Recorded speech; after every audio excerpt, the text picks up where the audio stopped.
recognize the honourable member for Halifax Needham. Thank you, Madam Speaker. My question is to the Minister of Education and Early Childhood Development. Parents and students are frustrated by the painfully slow progress being made at St. Joseph's Alexander McKay Elementary, SJAM. The temporary school lacks access to a gymnasium for physical activity and class and community assemblies. We're now hearing that students have to make do with this inferior setup until September 2025. Clearly not more faster. Kids at SJAM shouldn't have to go another 1.5 school years before gaining access to spaces essential for holistic learning experience. Does the minister think SJAM students deserve an inferior school space for another 1.5 years? I recognize the Honourable Minister of Education.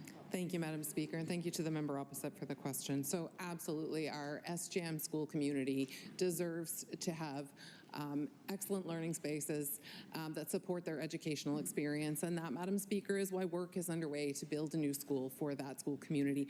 Completely understand and share the community's eagerness to have this up and going. They're going to be receiving a PP to 6 elementary school, and Madam Speaker, that school will also have a daycare, which will be an amazing addition to that community and that school community.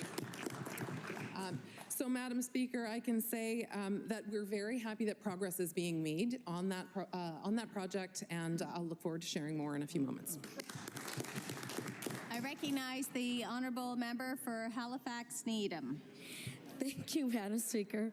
We have only waited 15 years, so, you know, just saying. Not only does a temporary facility have inadequate facilities, it's actually not even located within the community. While students used to be able to walk to and from school easily, they now face long bus rides to travel across the city. This school community has been displaced for 4 years now. 4 years too long.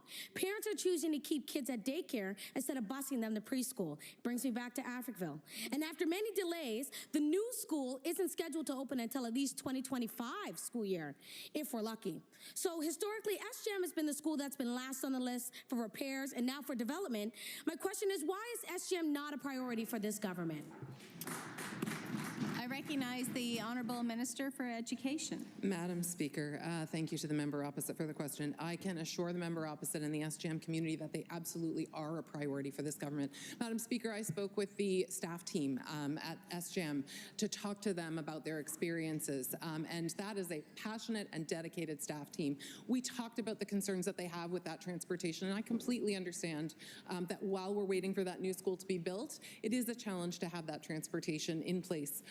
It's not the same as having a school in your home community. So I share the community's eagerness with getting that in place.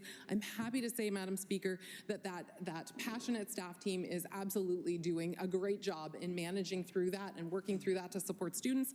I can say as well that the construction tender has been awarded, Madam Speaker. We've only been at this for 2.5 years. We will get it built. It's a priority, and we'll build all the others in HRCE too. Thanks, Madam Speaker.